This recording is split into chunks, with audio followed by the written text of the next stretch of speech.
বান্দা যখন নেকির আমল করে, ইন্নাহু ইনাদিল মালাক উক্তুব ফুলান লিফুলান ইবনে ফুলান কাযা ওয়া কাযা ইলা মিনাল আমালিস সালিহ। আল্লাহ পাক ডান কাদের ফেরেশতারে বলেন, এই আমার বান্দা তার আমল নামায় এই নেকিটা লেখো। ফেরেশতারা কয় যে আল্লাহ ইন্নাহু লাম ইয়ামাল, এখনো তো সে আমল করে নাই, শুধু নিয়ত করছে। তা আল্লাহ পাক বলেন, দেখো আমার বান্দা ইন্নাহু নাওয়া, আমার বান্দা যে নিয়ত করছে না, ওই নিয়তটার কারণেই তার আমলটাই লেখা দাও। কিন্তু বান্দা যখন গুনাহ করে, তা আল্লাহ পাক বলেন ইদা আরাদা আবদি আইয়ামালা সাইয়্যা, সহিহ বুখারী ৭৫০১ নম্বর হাদিস, ফালা তাকতুবুহা হাত্তা ইয়ামালাহা। বান্দা যখন গুনার ইচ্ছা করবে, করে নাই, এই ফেরেশতা যতক্ষণ বান্দা গুনাহ করবে না, এ তো উম্মতে মুহাম্মাদি, এ যতক্ষণ গুনাহ করবে না ততক্ষণ গুনাহ লিখবি না। সুবহানাল্লাহ। তো গুনার ইচ্ছা করলে গুনাহ লেখা হয় না, নেকির ইচ্ছা করলে নেকি লেখা হয়। এরপরে যদি কোন বান্দা নেকির কাম করে ফেলে, তো আল্লাহ পাক বলেন ফাইন আমিলাহা ফাকতুবুহা লাহু বিআশরি আমসালিহা ইলা ৭০০ যায়ফান। আমার বান্দা যদি একটা নেকির আমল করে, তো ওই একের পরিবর্তে 10টা লিখে দিবি। শুধু যে 10টা শুনে আশ্চর্য হলেন, বিষয়টা এমন নয়। বান্দা যদি আল্লাহরে কয় আল্লাহ 10টা নেকি দিলেন, একের পরিবর্তে আমি 10টা নেব না, আরেকটু বানান। বান্দার কথায় আল্লাহ জবাব দিবে, বান্দা শুনো, একের পরিবর্তে তোমারে 10টা দিলাম, খুশি না? আমি আল্লাহ একের পরিবর্তে তোমারে 20টা দেব। বান্দাকে আমার 20টাতেও হবে না। আল্লাহ বলেন 30টা দেবো, কাই তাও হবে না। 50টা দেবো, কাই তাও হবে না, আরো বানান। আল্লাহ পাক বলেন বান্দা তাহলে শোনো, একের পরিবর্তে তোমার 80টা দেব। বান্দা কয় তাও হবে না, আরেকটু বানান। আল্লাহ পাক বলেন বান্দারে শোনো, একটা গুনাহ করবা, একটাই গুনাহ পাইবা, একটা নেকি করবা, 100 নেকি দেব। বান্দা আমার 100তেও হবে না, আল্লাহ আরো বানান। সুবহানাল্লাহ। আল্লাহ পাক বলেন ঠিক আছে বান্দা, তাইলে 200 নেকি দেব। কই 200তেও হবে না, আরেকটু বানান। কই 300 দেব, কই না হবে না, আরো বানান। আল্লাহ বলেন 400 দেব, কই না হবে না। আল্লাহ পাক বলে বান্দারে তাহলে শুনো, একের পরিবর্তে 400 দিলাম, তুমি যদি খুশি না হও, আমি আল্লাহ একের পরিবর্তে 500 নেকি দেব। এখন তো সুবহানাল্লাহ কইবেন না। যদি কইতাম যে ভাইরা 1 টাকা দেন, আমার কাছে সুদে লাগান, 500 পাবেন, চাচা জাইঙ্গা খুললা বিক্রি করে দিয়ে দিত। কত কয় না? আল্লাহ বলেন একের পরিবর্তে 500 দেব। বান্দা কয় আল্লাহ 500তেও হবে না। এবার আল্লাহ পাক বলেন বান্দা তাহলে শোনো, একের পরিবর্তে তোমার 500 দিলাম, তুমি খুশি না? তাইলে শোনো, এই ফেরেশতা ফাকতুবুহা লাহু বিআশরি আমসালিহা ইলা ৭০০ যায়ফান। আমার বান্দার একের পরিবর্তে 500 না, একেবারে 700 নেকি লেখা দাও। বান্দা কাল নামাজ 700তেও হবে না, আরেকটু বানান। এবার মুসনাদে আহমদে 10707 নম্বর হাদিসটা খোলেন। পয়গম্বর আরবি বলেন বান্দা যখন একটা নেকির কাম করেছে, ওই বান্দার আমল নামায় একের পরিবর্তে 700 পাইল। বান্দা যদি খুশি না হয়, ইন্নাল্লাহা ইউতি আবদাহু বিল হাসানাতিল ওয়াহিদা আলফা আলফি হাসানা। আল্লাহ পাক ওই একটা নেকির পরিবর্তে বান্দার আমল নামায় 10 লক্ষ নেকি লেখা দেয়। বান্দার কাছে 10 লাখও হবে না, আল্লাহ আরো বানান। সুবহানাল্লাহ। আল্লাহ পাক এবার বলেন তাহলে বান্দা শোনো, ইন্নাল হামদুলিল্লাহ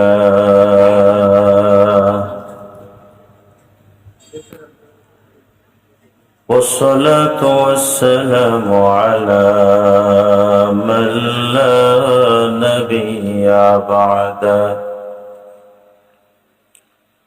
أما بعد فأعوذ بالله من الشيطان الرجيم. بسم الله الرحمن الرحيم.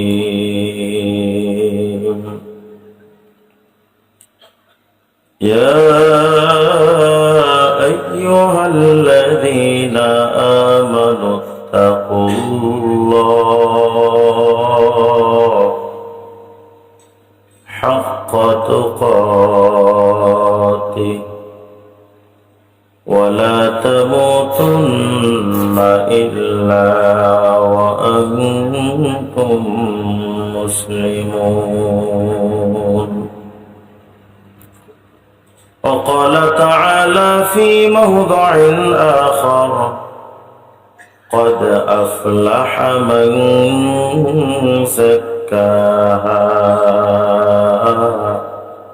وقد خاب من دساها صدق الله العلي العظيم لا إله إلا الله لا إله إلا الله সাউন্ড ঠিক করে সাউন্ড ঠিক নেই সাউন্ড চেপে ধরে ফ্ল্যাশিং সাউন্ড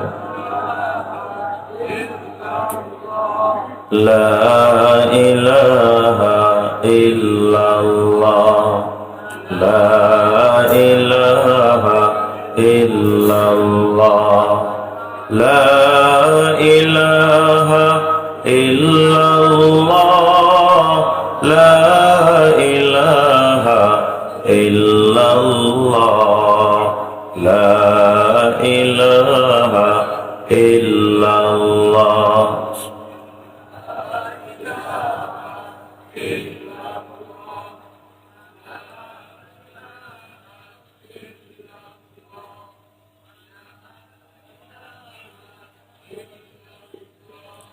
لا إله إلا الله কেমনটা গুম গুম আওয়াজ হয় না? কিসের আওয়াজ? তোমার বক্সের সমস্যা, বক্সের সাউন্ড বের হচ্ছে না, তো যে গুম করে আওয়াজ এটা ধরে।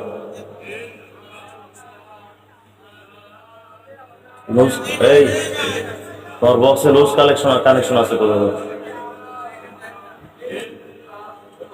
মোহব্বতে লা ইলাহা ইল্লাল্লাহ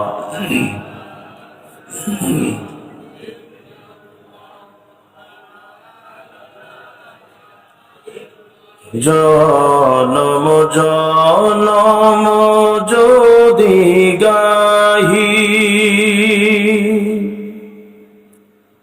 তোমারি মহিমা শেষ হবে নাহি জনম জনম যদি গাহি তোমারি মহিমা শেষ হবে নাহি বুঝেও বুঝে না যেন বুঝেও বুঝে না যেন সাহারায় প্রাণ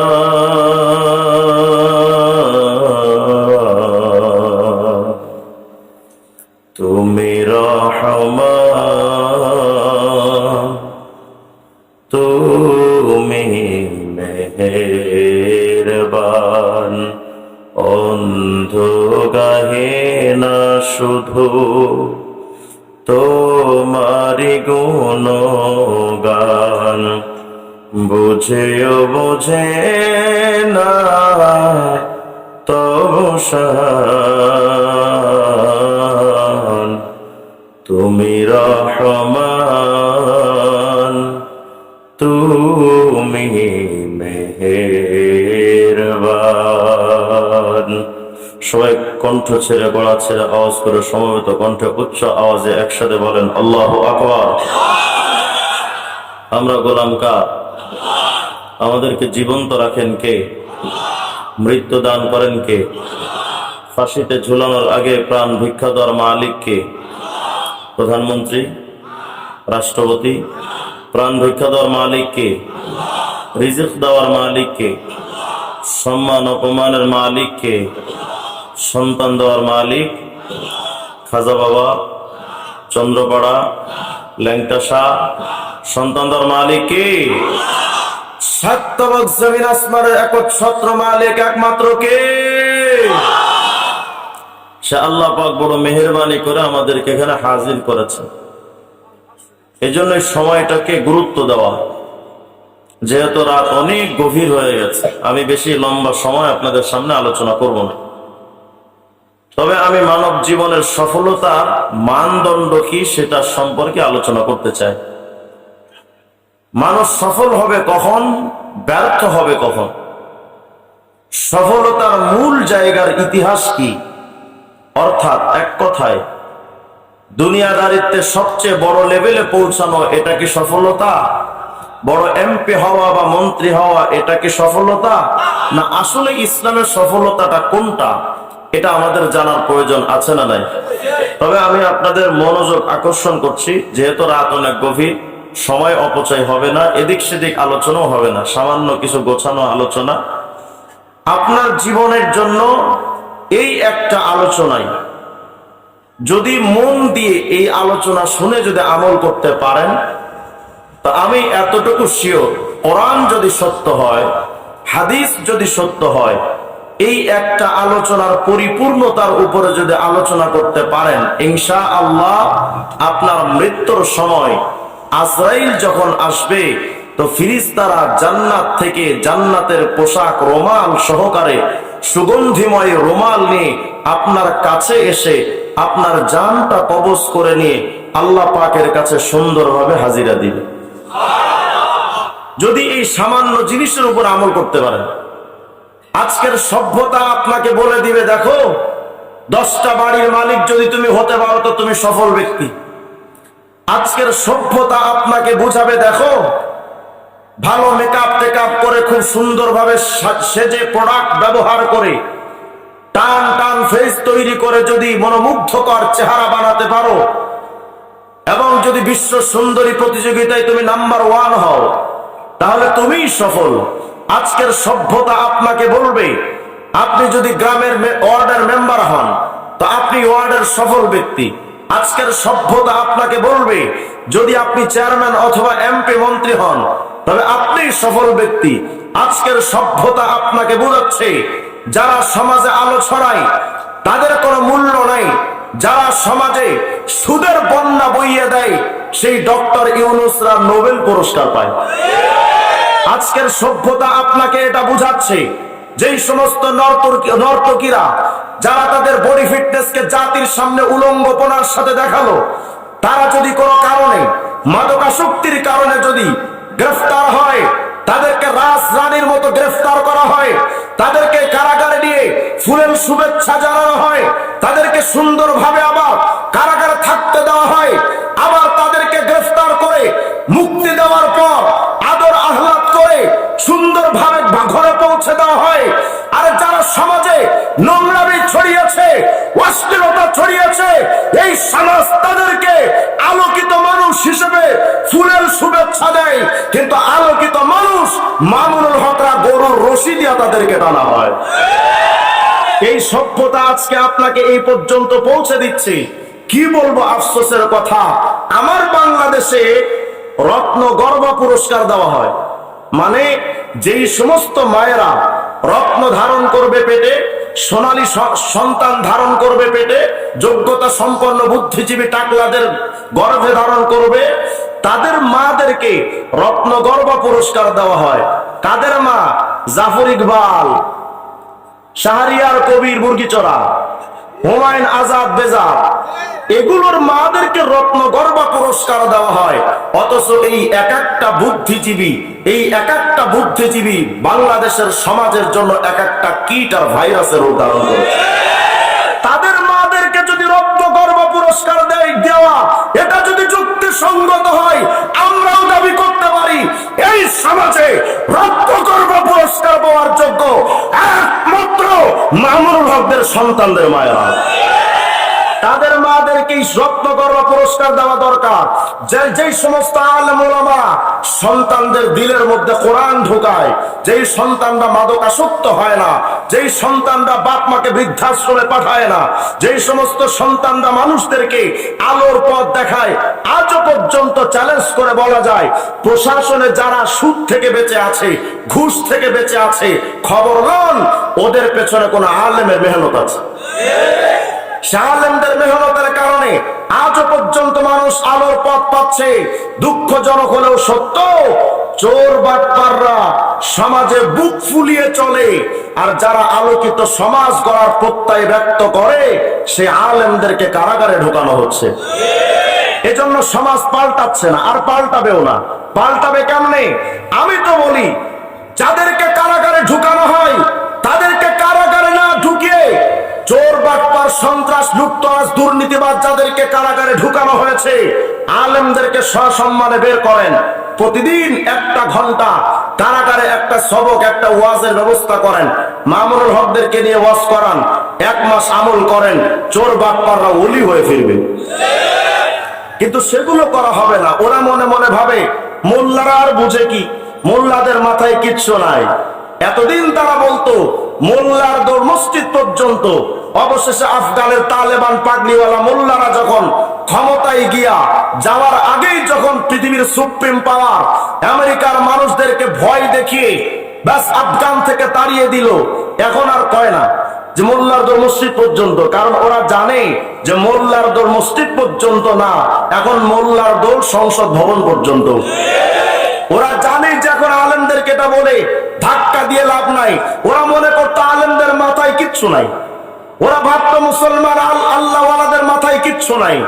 অথচ পৃথিবীর সবচেয়ে শক্তিশালী এবং সবচেয়ে কঠিন এবং বিশ্ব সেরা গোয়েন্দা সংস্থা কোনটা? মোসাদ, ইসরায়েলের মোসাদ সামান্য কিছু আফগানের ফিলিস্তিনের মুসলমান যুবকদের কাছে তাদের সকল কর্তৃত্ব, তাদের সকল যোগ্যতা মাটির সাথে মিশে গেছে।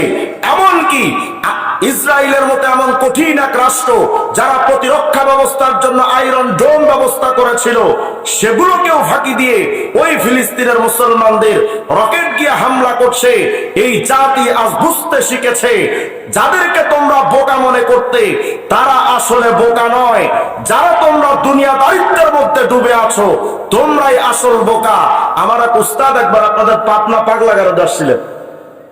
আমাদের ক্লাসে একদিন বলতেছেন, জানো আমি একবার পাটনা পাগলাগারদে গেছি, তো পাগলগুলো আমারে দেখে কয় দেখো পাগল আসতেছে। পাগলে কি কয়? সুস্থ মানুষে পাগল কয়। তো আজকের গোটা দুনিয়ার বোকারা আলেমদেরকে বোকা কয়। ওরা মনে মনে ভাবে আলেমরা কিচ্ছু বুঝে না। তো দুনিয়ার মানুষ, আমি একথা সুস্পষ্ট ভাবে বলতে চাই, সফলতার মানদণ্ড এমপি হওয়া নাই, সফলতার মানদণ্ড বুদ্ধিজীবী হওয়া নয়, সফলতার মানদণ্ড কোটিপতি শিল্পপতি হওয়া নয়। বুদ্ধিজীবী সফলতার মানদণ্ড নিজেকে বড় টিচার হিসেবে উপস্থাপন করা, এটা সফলতার মানদণ্ড নয়। কোরআনে কারীমের সূরা শামসের প্রথম 7টা আয়াতে বারবার কসম করে আল্লাহ পাক বলেন, দেখো আল্লাহ পাক এমনি যদি বলতেন তো সেটাই বিশ্বাসযোগ্য হতো। ওমান আসদাকু মিনাল্লাহি কিলা, আল্লাহর চেয়ে তো সত্যবাদী আর কেউ হতে পারে না। স্বাভাবিকভাবে বললেও আল্লাহর কথাই সত্য। আল্লাহ পাক বলছেন, দেখো তথাপিও আমি আল্লাহ 7টা আয়াতে কসম করলাম, ওয়াশ-শামসি ওয়া দুহাহা ওয়াল কমারি ইযা তালাহা ওয়ান নাহারি ইযা জাল্লাহা ওয়াল লাইলি ইযা ইয়াগশাহা ওয়াস সামাই ওয়া মা বানাহা ওয়াল আরদি ওয়া মা তাহাহা ওয়া নাফসি ওয়া মা সাওয়াহা। আল্লাহ পাক এই 7টা কসম করে বলেন, বান্দা শোনো, ক্বাদ আফলাহা মান যাক্কাহা ওয়া ক্বাদ খাবা মান দাসাহা। এই সফল ব্যক্তি হলো সে নিজের নফসটাকে কন্ট্রোল করতে পেরেছে। যে কেন বললেন আল্লাহ পাকে কথা? কোরআনে কারীমের মধ্যে আল্লাহ পাক বলছেন, ইয়াউমা লা ইয়ানফাউ মালু ওয়ালা বানুন ইল্লা মান আতাল্লাহা বিকলবিন সালিম। আল্লাহ পাক বলেন, বান্দারে শোনো, আজকে কিয়ামতে কে কত বড় কোটিপতি, শিল্পপতি, সম্পদশালী ছিল আমি আল্লাহ এটা দেখব না। কার মাথায় কত বুদ্ধি বিবেচনা ছিল এটাও আমি আল্লাহ পাকের দেখার বিষয় না। কার সন্তান কত ওটাও আমি আল্লাহ পাক দেখব না। কার দলের কর্মী কত, কার ফলোয়ার কত, এটাও আমি আল্লাহ পাক দেখব না। লা ইয়ানজুরু ইলা সুওয়ারিকুম ওয়ালা ইলা আজসামিকুম, কে কত সুন্দর চেহারার অধিকারী এটাও দেখব না। কে কত বড় রেসলিং খেলোয়াড়, এত বডি ফিটনেস ওয়ালা, আমি আল্লাহ সেটাও দেখব না। কার চামড়া কত সুন্দর আমি আল্লাহ পাক সেটাও দেখব না। তবে আমি আল্লাহ পাক আজকে কিয়ামতের ময়দানে শুধু একটা জিনিস দেখবো রে বান্দা, ইল্লা মান আতাল্লাহ বিকলবিন সালিম।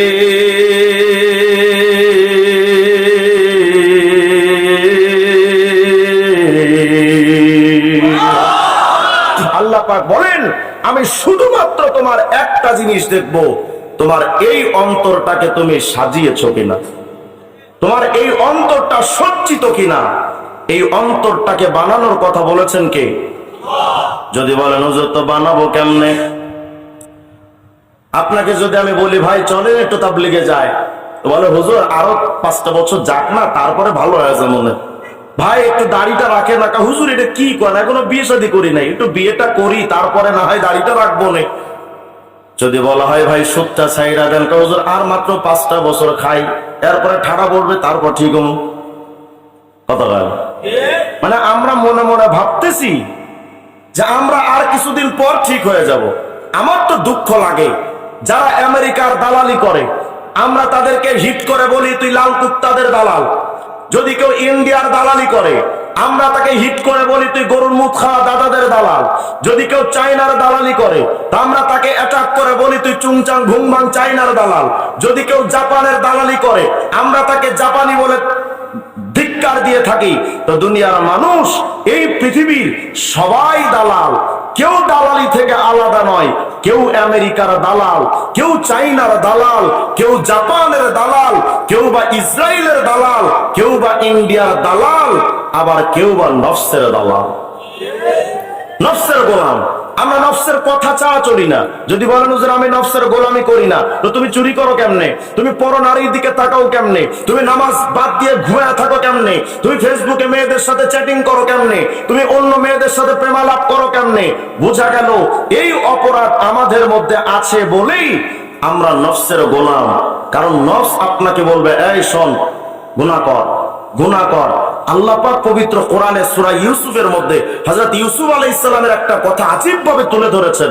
ইউসুফ আলাইহিস সালাম যাকে আল্লাহ নির্বাচিত করেছেন নবী হিসেবে, সেই ইউসুফ আলাইহিস সালাম বলেন দেখো ইন্নান নাফসা লা আম্মারাতুম বিসু, এই নফসটা কিন্তু বড় খারাপ, এটা মানুষকে গুনাহের দিকে আকৃষ্ট করে। এই নফসের ধোঁকা থেকে, এই নফসের আঘাত থেকে কেউ বাঁচতে পারবে না ইল্লা মা রাহিমা রাব্বি, যদি আল্লাহ দয়া না করেন কেউ বাঁচতে পারবেন না। আমরা মনে করি আমেরিকা আমাদের বড় শত্রু, আমরা ভাবি চায়না আমাদের বড় শত্রু, আমরা ভাবি ইসরায়েল মনে হয় ফিলিস্তিনের সবচেয়ে বড় শত্রু, আমরা মনে করি ইন্ডিয়া মনে হয় আমাদের সবচেয়ে বড় শত্রু। কিন্তু না, ইন্ডিয়া বড় শত্রু না। জয়ীফ সনদে এক হাদিস আসছে ইন্না আদা আদাই বাইনা জামবাই, তোমার সবচেয়ে বড় শত্রু হলো তোমার নফসে আম্মারা, সবচেয়ে বড় শত্রু। এই নফসে আম্মারা সবচেয়ে বড় শত্রু। এই নফসের অ্যাটাক থেকে কেউ বাঁচতে পারবে না। ভাবতেছেন হুজুর আর কিছুদিন গুনাহ করি তারপরে ছেড়ে দিব না, তো চলেন আমি এটার ব্যাপারে কুতুবে আলম আরিফ বিল্লাহ রুমিয়ে জামানা শাহ হাকিম মোহাম্মদ আখতার কুদ্দিসা সিররুহুর একটা আজীব নুকতা আপনাদেরকে বয়ান বলি। এটা আমার কথা নয়, বড়দের কথা, খুব দামি কথা, একটু মনোযোগ দেন।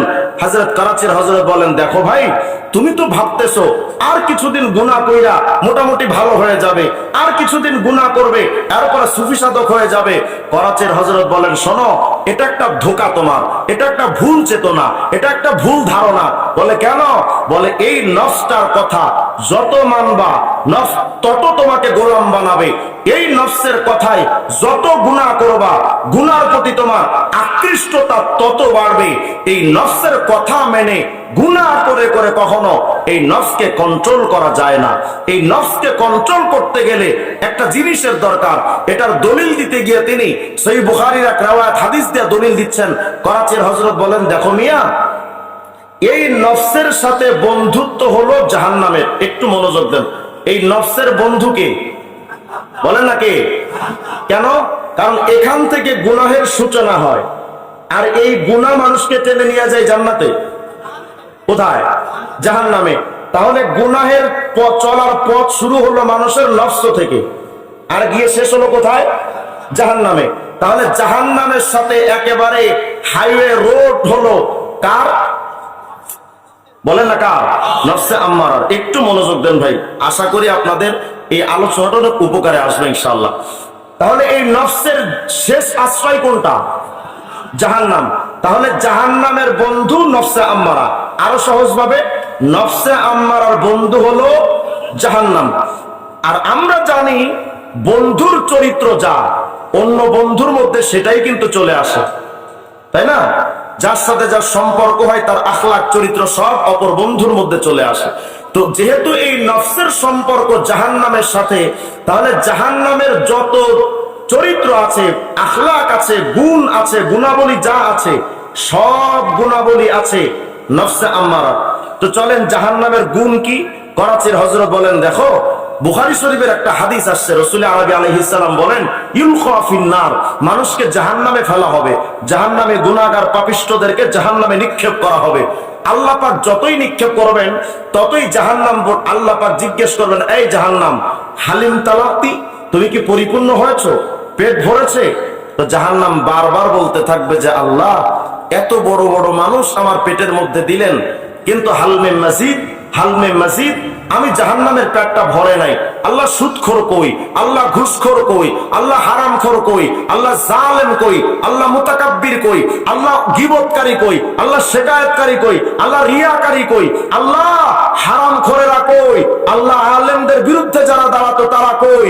ওগুলোর দেন, আমি জাহান্নামের পেট এখনো ভরে নাই। আল্লাহ দিবেন। আবার জিজ্ঞেস করবেন, এই জাহান্নাম, পেট ভরেছে? কয় না আল্লাহ, পেট ভরে নাই। হালমে মাজিদ, থাকলে আরো দেন, থাকলে আরো দেন, আমার পেটটা ভরে নাই। করাচির হযরত বলেন, দেখো জাহান্নামের একটা গুণ হলো, তাকে যত জাহান্নামী দেওয়া হবে জাহান্নাম ততই ক্ষুধার্ত হবে, জাহান্নাম ততই তার মধ্যে নিতে চাইবে। জাহান্নামের মধ্যে জাহান্নামীদেরকে দিয়ে কখনো জাহান্নামের পেটটা ভরানো যায় না। তো করাচির হযরত বলেন, ঠিক তেমন ভাবে ওই জাহান্নামের বন্ধু যেমন নফসে আম্মারা, এই নফসে আম্মারা যখন বলবে গুনাহ করো, আপনি করলেন, নফস বলবে, দেখো আমার পেটটা ভরে নাই, তুই আরো গুনাহ কর। আবার গুনাহ করলেন, নফস বলবে, দেখো আমার পেটটা ভরে নাই, আরো গুনাহ কর। আরো গুনাহ করলেন। তো করাচির হযরত বুঝাতে চান, জাহান্নামের মধ্যে জাহান্নামীদেরকে দিয়ে যেমন জাহান্নামকে ঠান্ডা করা যায় না, পেট ভরানো যায় না, তোমার ওই জাহান্নামের বন্ধু নফসে আম্মারাকে যত গুনাহ দিবে নফস ততই বলতে থাকবে, আরো গুনাহ কর, আমার পেটটা ভরে নাই। অবশেষে কি হবে? অবশেষে আল্লাহ পাক আবার জিজ্ঞেস করবেন, কিরে জাহান্নাম, পেট ভরে নাই? কয় না আল্লাহ, আমার পেটটা এখনো ভরে নাই। আল্লাহ তাকিয়ে দেখবেন জাহান্নামের সংখ্যা শেষ, আর কোন জাহান্নামী নেই।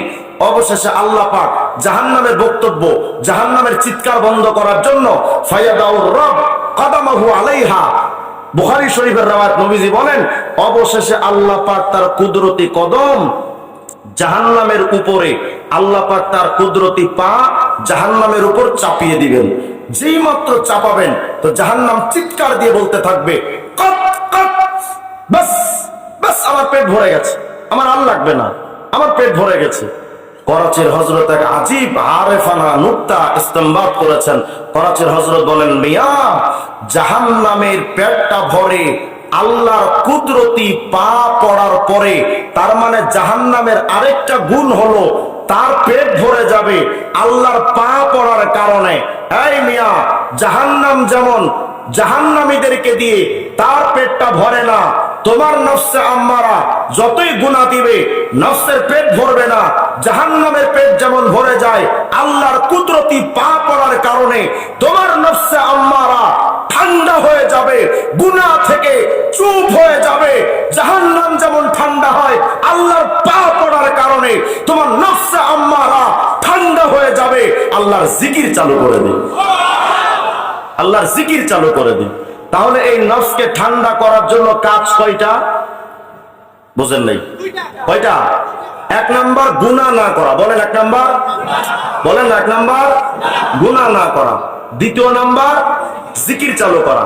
দ্বিতীয় নাম্বার জিকির চালু করা। এই দুটো কাজ করলেন, করতে করতে করতে করতে এক সময় নফসটা লাউয়ামা হবে। এরপরে আরো জিকির করতে থাকেন, জিকির করতে থাকেন, গুনাহ ছাড়েন, জিকির করতে থাকেন। তো করাচির হযরত আল্লাহ পাক বলেন, আলা বিযিকরিল্লাহি তাতমাইন্নুল কুলুব, তোমার অন্তরটা এক সময় পুরা মুতমাইন্না হয়ে যাবে, ঠান্ডা হয়ে যাবে। এই নফস আর গুনাহ করতে বলবে না। এই নফসটা একদম আল্লাহর মহব্বতের নূরে, আল্লাহর ভালোবাসার পানিতে, আল্লাহ পাকের মহব্বতের আগুনে এই নফসটা এক সময় পরিপূর্ণ ঠান্ডা হয়ে যাবে।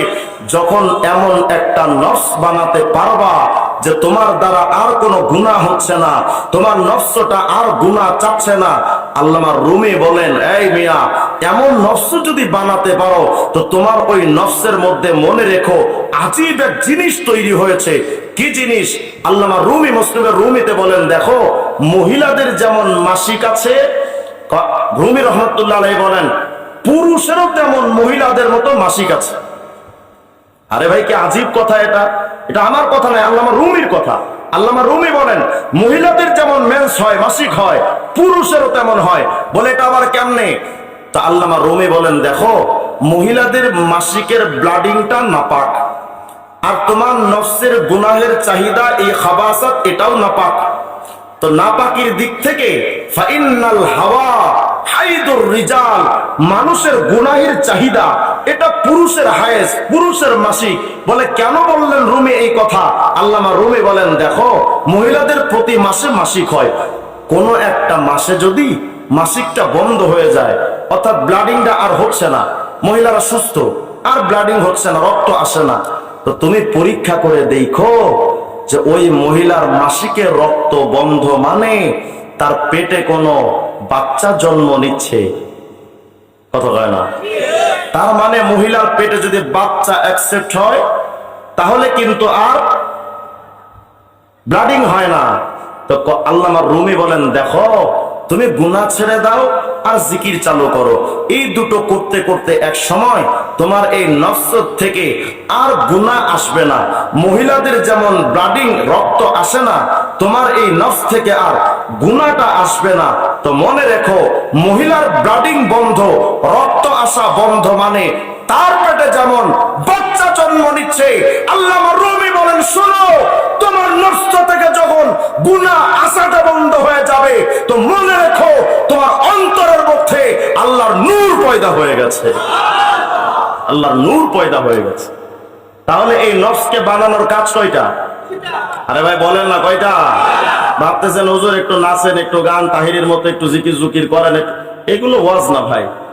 আমি সার্কাস পার্টির সদস্য না, আমি এত কিছু করতে পারবো না। কিন্তু এই যতটুকু জিনিস আপনাদেরকে শোনালাম, কসম বা খোদা ভাইরা, এই জিনিসটুকু যদি আমল করতে পারেন ইনশাআল্লাহ, কাদ আফলাহাল মুমিনুন, কাদ আফলাহা মান তাযাক্কা, কাদ আফলাহা মান যাক্কাহা। তবে আপনি হবেন সফল, আপনি হবেন কিয়ামতের ময়দানে সফলতা অর্জনকারীদের কাতারে। এমন নফসটা যদি বানাতে পারেন, মানুষের মৃত্যুর সময় কি হালতগুলো হয়। মালাকুল মউত আজরাইল যখন মানুষের দ্বারা হাজির হয়ে গেল, কোন কোন মানুষের চোখ দুইটা দেখবেন উল্টায় পাল্টায়, যেন ভীত সন্ত্রস্ত অবস্থায় ভয়ঙ্কর। মালাকুল মউত এমন ভাবে আসে যেন তার দিকে তাকাইলে বান্দা বেহুশ হয়ে যায়। আল্লাহ পাক রব্বুল আলামিন বলে, বান্দা জানো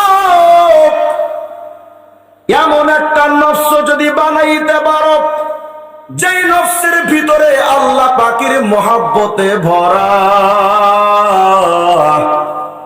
যেই নফসটা গুনাহ থেকে পাক, যেই নফসের ভেতরে আল্লাহর জিক্রুল্লাহ চালু রে, তো মনে রেখো এমন একটা নফস যদি বানাইতে পারো, আর সরকারি কোন কর্মকর্তা যদি মারা যায়, তার মৃত্যুর সময় সরকারি লোক আইসা জানাজার ব্যবস্থা কইরা পাশ দাঁড়ায়া শ্রদ্ধা জ্ঞাপন করে, কত লাথি দিয়া লম্বা উঁচু কইরা মাটিতে মাইরা উপরে গুলি ছুঁইরা কতভাবে সম্মান প্রদর্শন করে। আল্লাহ পাক বলে বান্দারে শুনো, এমন একটা নফস যদি বানাইতে পারো, আমি আল্লাহ পাক ওয়াদা দিলাম, ইন্নাল্লাযীনা ক্বালু রাব্বুনাল্লাহ সুম্মা ইসতাকামু তাতানাজ্জালু আলাইহিমুল মালায়েকা আল্লা তাখাফু ওয়া লা তাহজানু ওয়া আবশিরু বিল জান্নাতিল্লাতী কুনতুম তুআদুন। আল্লাহ পাক বলেন, দেখো বান্দা, যদি আল্লাহ রুবুবিয়্যাতের উপর ইস্তেকামতের সাথে থাকতে পারো, সুন্নাত তরিকায় চলো, শরীয়ত অনুযায়ী চলো, গুনাহ ছাইরা যদি চলো, নফসটাকে যদি মুতমাইন্না বানাইতে পারো, এমন একটা নফস যদি বানাইতে পারো, তোমার মৃত্যুর সময় কত মানুষের চোখ দুইটা উল্টায়া যায়, মালাকুল মউত আজরাইলকে দেখলে কত মানুষ ভয়ে বেহুশ হয়ে পড়ে।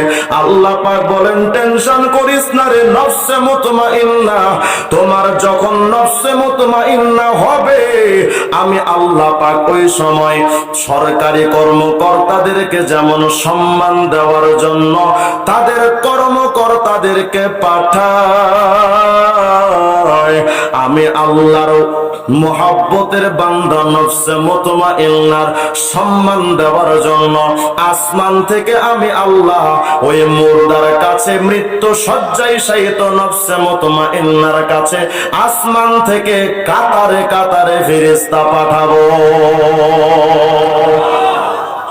ফেরেশতারা এসে বলবে, টেনশন কইরেন না, লা তাখাফু ওয়া লা তাহজানু, কোনো পেরেশানি নাই, ওয়া আবশিরু বিল জান্নাতিল্লাতী কুনতুম তুআদুন। এই নফসে মুতমাইন্না, টেনশন করিস না রে, আজকে আমরা তোমার কাছে আসছি অভ্যর্থনা জানানোর জন্য, তোমাকে সুসংবাদ দেওয়ার জন্য রে। শোনো, তুমি একটু পরেই যখন আল্লাহর কাছে হাজিরা দিবে, তো তোমার জন্য জান্নাতের সুসংবাদ নিয়ে আসলাম। সুবহানাল্লাহ বলেন না?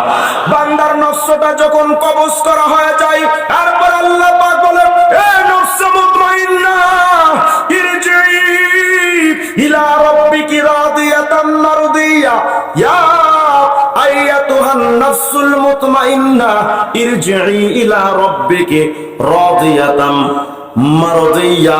আল্লাহ পাক বলেন, নফসে মুতমাইন্না, তুই আমায় আল্লাহর কাছে আয়। দুই ভাবে আসবি, রাদিয়া অর্থাৎ এমন নিয়ামত আমি আল্লাহ আজকে তোমারে দেব যে ওই নিয়ামত দেখে তুমি খুশি হয়ে যাবে। রাস্তায় কোন সুবহানাল্লাহ। আল্লাহ পাক বলেন, মারদিয়া, নফসে মুতমাইন্না রে, এমন ভাবে আসবা যে তুমিও খুশি হইবা, মারদিয়া, আমি আল্লাহও খুশি হব। খুব মনোযোগ দেন, আল্লাহর মহব্বতের খাজানা দেখেন, নফসে মুতমাইন্নার সাথে আল্লাহর কি গুড কানেকশন, আল্লাহর কি গভীর ভালোবাসা। আল্লাহ বলেন, এই নফসে মুতমাইন্না, যখন তুই আসবি, তো আমি আল্লাহ ঘোষণা দিচ্ছি তুমি খুশি হবে, আমিও খুশি হব। কিন্তু প্রশ্ন হলো, হুজুর, আল্লাহ পাক নফসে মুতমাইন্নার খুশিকে আগে বললেন, আল্লাহ নিজের খুশিকে পরে বললেন, কারণটা কি? এটার উদাহরণটা যদি বুঝতে চান, তো আপনারা যারা বাবা, অনেক সময় দেখা যায় বাচ্চা বলেছে, আব্বু আমার জন্য একটু মজা নিয়ে আসেন, খাবার নিয়ে আসেন, আমি খাবো। তো বাবা অনেক কষ্ট করে টাকা দিয়ে মজা নিয়ে বাসায় গেছে, গিয়া বাচ্চারা দিছে, বাচ্চা কয়, দূর, এটা কি আনছেন, এটা খাওয়ান যায়? আপনি বাবার মনটা কিন্তু নারাজ হয়ে গেছে, যে হারে আমার বাচ্চারা খুশি হইল না রে। আবার বাজারে গেলেন, আবার একটা মজা আইনা বাচ্চারে দিলেন, বাচ্চাটা খুশি না। আবার বাজারে গেলেন, তো মজা আইনা দিলেন, বাচ্চাটা খুশি না। বারবার যখন বাবা মজা আইনা বাচ্চারে দেয়, বাচ্চা খুশি না। সর্বশেষ বাবা এবার বাচ্চার মনোপুত একটা খাবার আনছে, আনার পর বাচ্চারে দিয়ে, আব্বু এই দেখো তোমার মনোপুত খাবার এনেছি। তো বাচ্চাটা দেখে তো মহা খুশি, বাবা আব্বু আপনি ভালো একটা জিনিস নিয়ে আসছেন গো। বাচ্চাটা খুশি। তো বাবা কয় বাবা তুমি কি খুশি হইছো? আব্বু আমি খুব খুশি। তো বাবা কয় দেখো বারবার আনলাম, তুমি খুশি না, আমি বাপের মনটা ভরে নাই, এখন যেহেতু তুমি খুশি তো আমি বাপও খুশি।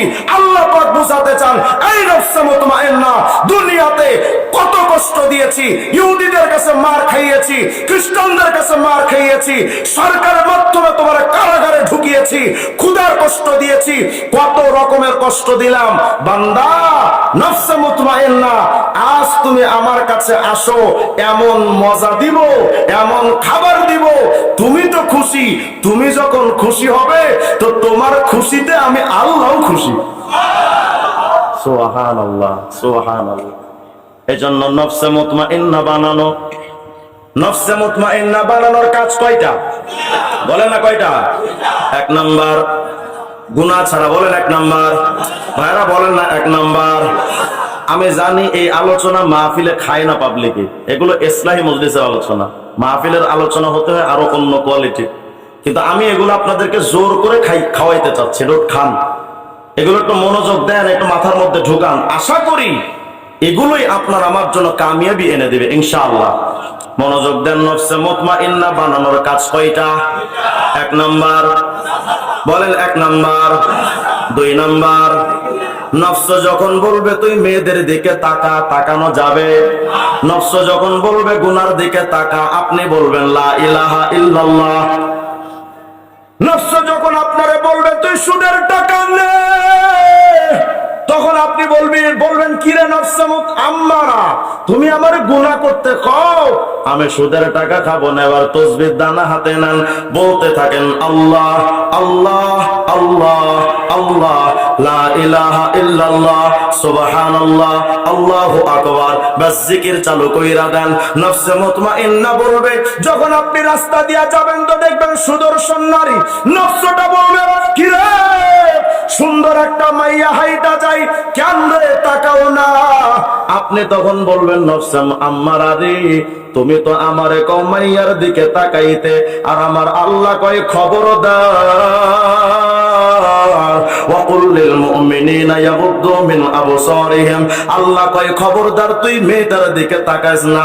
ও নফসে মুতমাইন্না, তোর কথা মানবো না, আমি আল্লাহর কথা মেনে নিলাম, চক্ষুটা নিচে নামায় ফেলবেন বা অন্যদিকে ঘুরায় ফেলবেন। হাকিমুল উম্মত মুজাদ্দিদে মিল্লাত শাহ আশরাফী থানভী কুদ্দিসা সিররু বলেন, শুনো পরনারী যদি সামনে একটা আসে তুমি তার দিকে তাকাইলা না। এ যুবক যারা ফেসবুক চালাও, খবরদার যখন টাইম লাইনে তোমার মেয়েটা একটা পিকচার আসলো তুমি তাকায়ও না, নজরটার সাথে সাথে ঘোরায় ফেলাও। হাকিমুল উম্মত বলেন, জানো এই নফসটারে যদি, এই চক্ষুটারে যদি একবার তুমি গুনাহ থেকে বাঁচায়া নাও, 10,000 রাকাত নফল পড়লে যেই সওয়াব হয়, ওই একবার চোখ বাঁচাইলে তার চাইতে বেশি সওয়াব হয়। ভাবতেছেন আমি তাকাবো না, মোল্লা সাজমু, আমি তো বুদ্ধিমান, আমি মোল্লা সাজবো? আহা, যদি কোন ফকির আপনার অভিশাপ দেয় তা আপনি ভীত সন্ত্রস্ত, আরে ফকির আমাকে বদদুয়া দিয়ে গেছে। পিসাব যদি বদদুয়া দেয়, আরে আমি তো শেষ, পিসাব আমার বদদুয়া দিয়েছে। তো ভাইরা মনে রাখবেন, আল্লাহর হাবিব বলছেন লানাল্লাহুন নাসিরা ওয়াল মানসুরা ইলাইহি, যেই ব্যক্তি পরনারীর দিকে তাকাবে, যার দিকে তাকানো হবে, উভয়ের উপরে আল্লাহর অভিশাপ। কার অভিশাপ? এখন যখন আপনি সিনেমা দেখবেন তো মনে রাখবেন নজরে নজরে আল্লাহর অভিশাপ আসে। যখন পরনারীর দিকে তাকাইবেন তো মনে করবেন আপনার নজরে নজরে গজব আসে, অভিশাপ আসে। কার থেকে বলেন না? কার থেকে? হা হা। অথচ আমরা এটা তো সারাদিন করে যাচ্ছি ভাইরা। একবার যদি চোখের হেফাজত না করেন, একবার পরনারীর দিকে তাকান, একটা কবিরা গুনাহ 7,000 বছর জাহান্নাম। কয় বছর? 7,000 বছর। এখন যদি আপনি মনে মনে ভাবেন যে হুজুর আমারে এমন একটা আমলের কথা বইলা দেন যেন আমি গুনাহও করতে পারি আবার জান্নাতেও যাইতে পারি, এমন একটা আমলের কথা কয়া দেন, তাইলে পরনারীর দিকেও তাকাবো আবার জান্নাতেও যাব। কত সহজ রাস্তা। তো এমন একটা কথার সম্মুখীন একবার হয়েছিলেন ইব্রাহিম বিন আদহাম রহমতুল্লাহ আলাইহি। কিতাবুত তাওয়াবিনের মধ্যে ইবনে কুদামা হাম্বলি রহমতুল্লাহ লিখেছেন যে একবার ইব্রাহিম বিন আদহামের কাছে গিয়া বলছে, হুজুর আমাকে এমন একটা রাস্তার কথা বলে দেন যেন আমি গুনাও করতে পারি আবার জান্নাতেও যেতে পারি। তো ইব্রাহিম বিন আদহাম বলে, আচ্ছা তো শোনো, ইন কবিলতা খামসা খিসালিন ওয়া কদারতা আলাইহা লাম তাদুররুকা মাসিয়া। শোনো রে আল্লাহর বান্দা, 5টা কাজ করবা। কয়টা বলেন না? কয়টা? 5টা। এই 5টা কাজ যদি করতে পারো তো তুমি যত গুনাহ করো কোনো অসুবিধা হবে না। লোকটা মনে মনে ভাবতেছে তো ভালোই, 5টা কাজও করব গুনাহও করব, তাহলে জান্নাতের সুখও পাবো জাহান্নামের আরামও পাবো। তো বলে, হুজুর আপনি বলেন। তো ইব্রাহিম বিন আদহাম বলেন, তাহলে শোনো, ইদা আরাদতা আন তাসি আল্লাহ আযজা ওয়া জাল ফালা তাকুল রিজকা। এই মিয়া শুনো, যদি আল্লাহর নাফরমানি করতে চাও তো 1 নাম্বার শর্ত হলো তুমি গুনাহ যখন করবি তো তোমার জন্য আল্লাহ রিজিকের খাওয়ার দরজা বন্ধ করে দাও, তুমি আল্লাহ রিজিক খাও না। হুজুর আপনি এটা কি কইলেন? আল্লাহ রিজিক যদি আমি খেতে না পারি, ফামিন আইনা আকুল, তো খাবো কোত্থেকে? অকুল্লু মা ফিল আরদি মির রিজকিহি, সকল রিজিকের মালিক কি? আল্লাহ। তো আল্লাহ রিজিক যদি আমি খেতে না পারি তো খাবো কোত্থেকে? ইব্রাহিম বিন আদহাম বলে, এই মিয়া আফা ইউহসিনু আন তাকুলা রিজকা ওয়া তাসিয়া। এই মিয়া আল্লাহর রিজিকও খাইবা আবার আল্লাহর সাথেই নাফরমানি করবা, তুমি কত বড় নেমো খারাপ। লোকটা বলে, হুজুর আমি তো বিষয়টা এমন ভাবে কখনো ভাবি নাই। আল্লাহ রিজিক খা, শরীরের শক্তি সঞ্চয় করি, ওই শক্তিটা আবার জেনার মধ্যে ব্যয় করি, ওই শক্তিটা মানুষকে থাপ্পড় দিতে ব্যয় করি, ওই শক্তিটা রাত জেগে ভোট চুরি করতে ব্যয় করি। কথা হয় না? ইব্রাহিম বিন আদহাম বলে, আল্লাহর বান্দারে, আল্লাহ রিজিকও খাচ্ছ আবার আল্লাহর সাথে নাফরমানি করো, এটা কেমন কথা? লোকটা বলে, হুজুর আমি তেমন ভাবে ভাবি নাই। তো হাতে সানিয়া 2 নাম্বারটা একটু বলেন তো শুনি, কি বলতে চান? ইব্রাহিম বিন আদহাম বলেন, গো আল্লাহর বান্দা রে, ইদা আরাদতা আন তাসিয়াহু ফালা তাসকুন শাইআম মিন বিলাদিহি। এই আল্লাহর বান্দা, যদি গুনাহ করতে চাও তো করো, তবে 2 নম্বর শর্ত হলো আল্লাহ রিজিক তো খাবা না, যদি নাও পারো তো খাও, কিন্তু এরপরও যদি গুনাহ করতে চাও তো আল্লাহর জমিন থেকে বের হয়ে যাও, আল্লাহর জমিনে বসবাস করো না। হুজুর হাদি আসাদ্দু মিনাল উলা, এটা তো আরো কঠিন কথা কইলেন। তো ফামিন আইনা আসকুন, আমি কোথায় থাকবো? আইনা আসকুন, বসবাস করবো কই? অথচ আপনি জানেন ফাইনাল মাশরিকা ওয়াল মাগরিবা মা বাইনাহুমা লাহু। এ মুমিন কও, 7 তাবক জমিন আসমানের মালিক একমাত্র কে? রাষ্ট্রপতি জিয়া, স্বাধীনতার স্থপতি বঙ্গবন্ধু শেখ মুজিবুর রহমান। কথা হয় না? এরশাদ কাকা বলেন তো, 7 তাবক জমিন আসমানের মালিক কে? ইব্রাহিম বিন আদহাম বলে, আল্লাহর বান্দারে শুনো, যখন তুমি গুনাহ করতে চাইবা তো এমন একটা জায়গায় গুনাহ করো যেই জায়গাটা আল্লাহর না, তার মানে আল্লাহর জমিন থেকে বের হয়ে যাও। কপাল ফাটা মুসলমান, বলেন তো একটু আওয়াজ দিয়ে আমার সাথে, এই বাংলাদেশের হাইকোর্টের জায়গার মালিক কে? জজ কোর্টের জায়গার মালিক কে? কেরানীগঞ্জ আর কাশিমপুর কারাগারের মাটির মালিকটাও কে? যদি তাই হয় তাহলে আমি কথা দাঁড়িয়ে কণ্ঠে বলি, আল্লাহ পাকের জমিনে, আল্লাহ পাকের সিএমএম কোর্টে, আল্লাহ পাকের জায়গায় প্রতিষ্ঠিত জজ কোর্ট, হাইকোর্ট আর কেরানীগঞ্জ কাশিমপুর কারাগারে, হাইরে আফসোস, ওই জায়গায় থাকার কথা ছিল আল্লাহর দুশমনেরা, কিন্তু আজকে দুর্ভাগ্যক্রমে ওই জায়গায় ওঠায় আল্লাহ পাকের বন্ধু আলেমদেরকে। তবে একথা চির সত্য, আমাদের তো পাওয়ার নাই, আমাদেরকে নিয়ে যাচ্ছেন হাতে দড়ি দিয়া, গরুর রশি দিয়া আমাদের হাতে বাঁধত, হ্যান্ডকাপ লাগায়া, হ্যান্ডকাপের সাথে একটা দড়ি দিয়া টানতে টানতে নিয়ে যায়। তবে আল্লাহর কসম করে বলি, আমাদের তো কোনো শক্তি নাই, নাই। দুনিয়ার পার্থিব শক্তি আমাদের নাই, এটা আমাদের ব্যর্থতা বা দুর্বলতা। এজন্য আমাদেরকে কারাগারে ঢুকাইতে পারো, আদালতে নিতে পারো। বিদেশি প্রভুদের খুশি করার জন্য আলেমদের বছরের পর বছর কারাগারে ঢোকাও। তবে আল্লাহর কসম, আর একটা আদালত অপেক্ষা আছে কিয়ামতের ময়দানে। ওই আদালতে যখন তোমাদের উঠাবে, ফেরেশতারা আমাদের যেমন দড়ি দিয়া টানছ, ফেরেশতারা জাহান্নামের রশি দিয়া, জাহান্নামের শিকল দিয়া যখন টানবে, তখন আমেরিকান লাল কুত্তা আর দিল্লির দাদারাও বাঁচাতে পারবে না। সে সময় আসতেছে। ইব্রাহিম বিন আদম বলেন, যদি গুনাহ করতে চাও তো আল্লাহর জমিন থেকে বের হয়ে যাও। লোকটা কয়, হুজুর এটা কেমনে সম্ভব? আল্লাহর জমিন থেকে বের হইলে যাব কই? তো ইব্রাহিম বিন আদম বলে, মিয়া আফা ইহসিনু আন তাকুলা রিজকা ওয়া তাসকুনা বিলাদা ওয়া তাসিয়াহু। এই মিয়া, আল্লাহর রিজিকও খাচ্ছো, আল্লাহর জমিনেও থাকছো, এরপরও আল্লাহর সাথেই নাফরমানি করো। তুমি কত বড় নেমো খারাপ। ভাবেন, একটু ভাবেন। তো লোকটা বলে, হুজুর আমি তো এমন ভাবে কখনো ভাবি নাই। তো যেহেতু বলছেন, হ্যাঁ তাহলে তা 3 নম্বরটাও বলেন শুনি।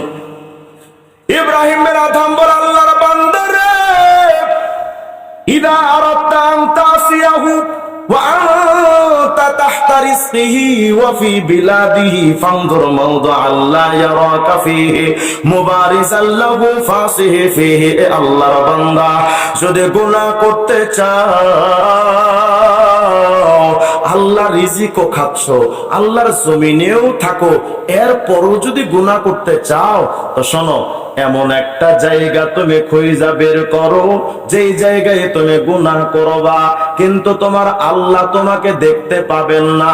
এমন একটা জায়গা খুঁজো, আল্লাহ রিজিক তোমার পেটে, আল্লাহর জমিনের উপরে, এরপরও যদি গুনাহ করতে চাও তো আল্লাহর চক্ষুটা ফাঁকি দিয়া একটা জায়গায় চলে যাও, সেখানে গিয়া গুনাহ করো। লোকটা বলে, ইব্রাহিম এটা কেমনে সম্ভব? ওহুয়া মুত্তালিউন আলা মা ফিস সারাইর। সাতবক জমিন আসমানের সবকিছু দেখেন কে? তা আল্লাহই তো সবকিছু দেখেন, তো আমি যাব কই? তো ইব্রাহিম বিন আদম বলেন, ইয়া হাদা আফা ইহসিনু আন তাকুলা রিজকা ওয়া তাসকুনা বিলাদা ওয়া তাসিয়াহু ওয়া হুয়া ইয়ারাকা ওয়া ইয়ারা মা তুজাহিরুহু বিহি। এই মিয়া, আল্লাহ রিজিকও খাচ্ছো, তার জমিনেও থাকো, আবার সেই আল্লাহকে দেখিয়ে দেখিয়ে গুনাহ করো। তুমি কত বড় নেমো খারাপ। লোকটা বলে, হুজুর আমি তো এমন ভাবে কখনো ভাবি নাই। আপনি তো আজীব কথা বললেন, এমন ভাবে তো ভাবি নাই। তো যেহেতু 3টা বলেই ফেলছেন, বাকি 2টাও বলেন। ইব্রাহিম বিন আদম বাকি যে 2টা কথা বলেছিলেন, সেই 2টা কথা তো আরো মারাত্মক কথা রে পাবনার যুবক। এই একটা কথাই যদি তোমার মাথায় আমি ঢুকাতে পারি, তো তোমার জিন্দেগিটা সফল। হযরত ইব্রাহিম বিন আদম বলে, আল্লাহর বান্দা রে, ইদা জাকা মালাকুল মাউত লিয়াকবিযা রূহা। মিয়া, তোমার কাছে যদি মালাকুল মউত চলে আসে এমন সময় যে তুমি জিনায় ব্যস্ত, মালাকুল মউত এসে বলছে, এই যুবক ওঠ, আমি তোর জান কবজ করতে আসছি। বলেন কি করবেন? বলেন।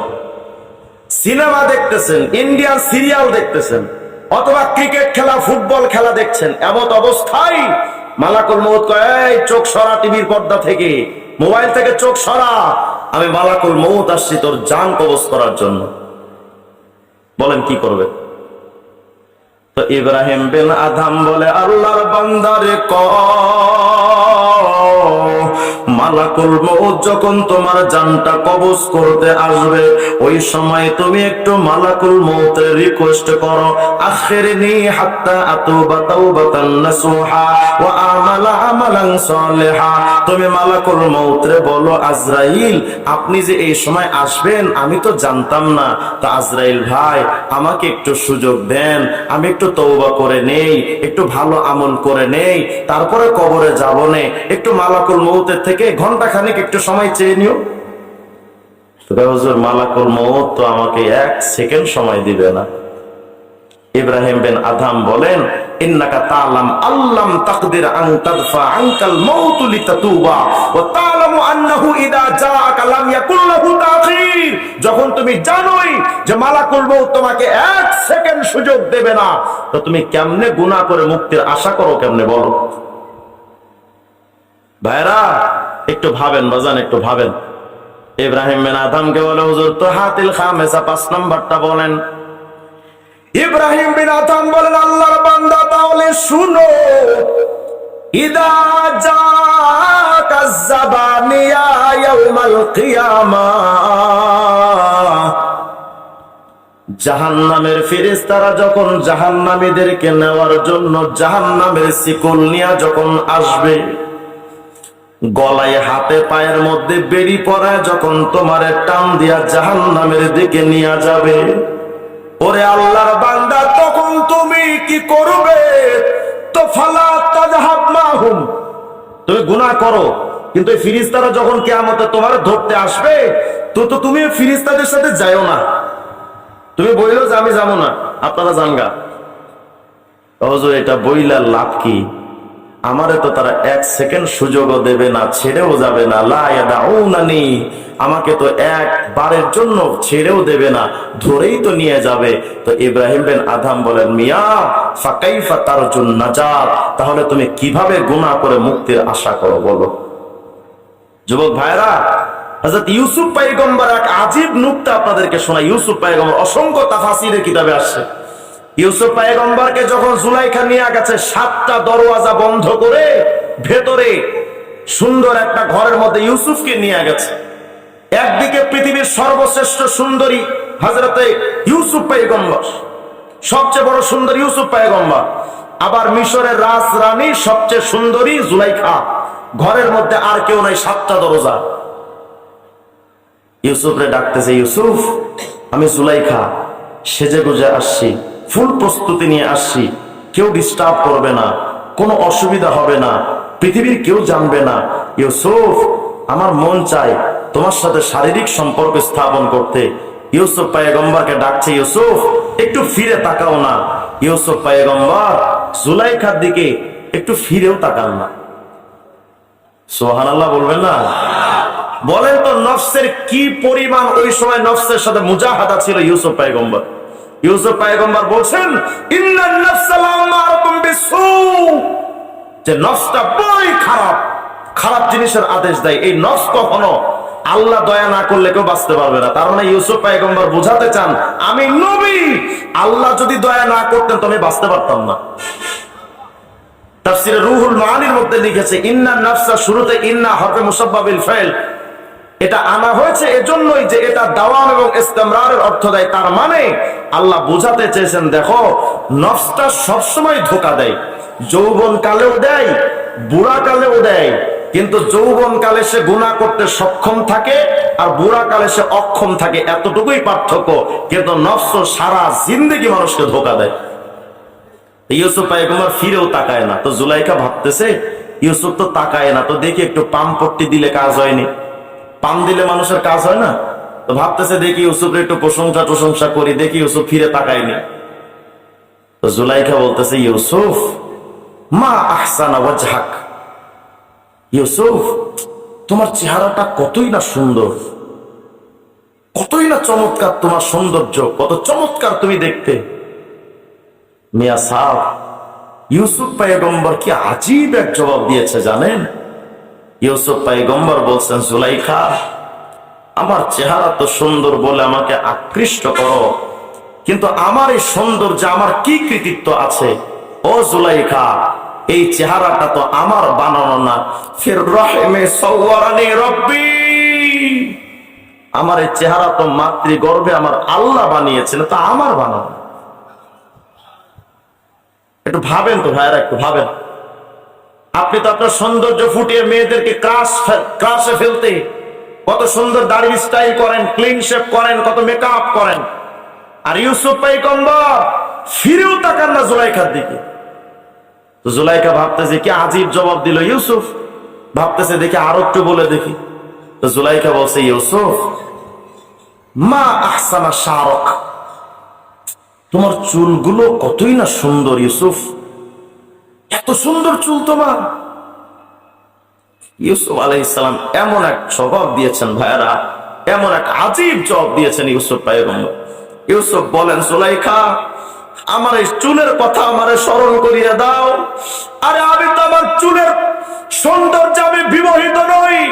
জুলাইখা হুয়া আউয়ালু শাইইন আবলা মিন্নি ফি কবরি, আমার এই চুলগুলোই তো কবরে প্রথম আমার মাথা থেকে খসে খসে পড়েছে, আমার চুলগুলোই তো কবরে আগে পড়েছে। ভাবেন একটু ভাইয়ার, একটু ভাবেন। জুলাইখা এবার বলছে, ইউসুফ তোমার কথাগুলো জানি কেমন কেমন। তো ইউসুফ, জানো মা আহসানা আইনাইক, তোমার চোখ দুইটা যে দেখছি আমি, এত সুন্দর তোমার চোখ দুটো। ইউসুফ তোমার চোখ এত সুন্দর। ইউসুফ আলাইহিস সালামকে আজীব জবাব দিয়েছেন জানেন। ইউসুফ পয়গম্বর বলেন, জুলাইখা আমার এই চোখ দুটো সুন্দর বলেই তো আমি তোর দিকে তাকালাম না।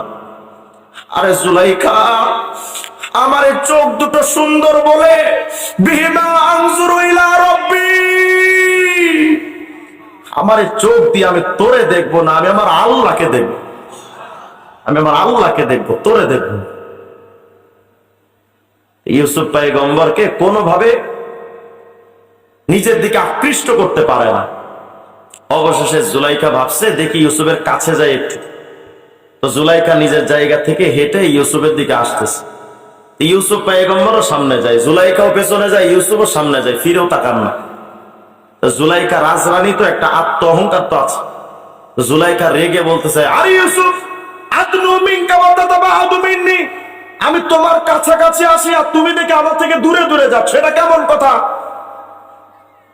তো ইউসুফ পয়গম্বর বলেছিলেন, জুলাইখা রেগো না, আর আমি তো তোমার থেকে দূরে যাই না, আমি তো তোমার থেকে দূরে সরি না।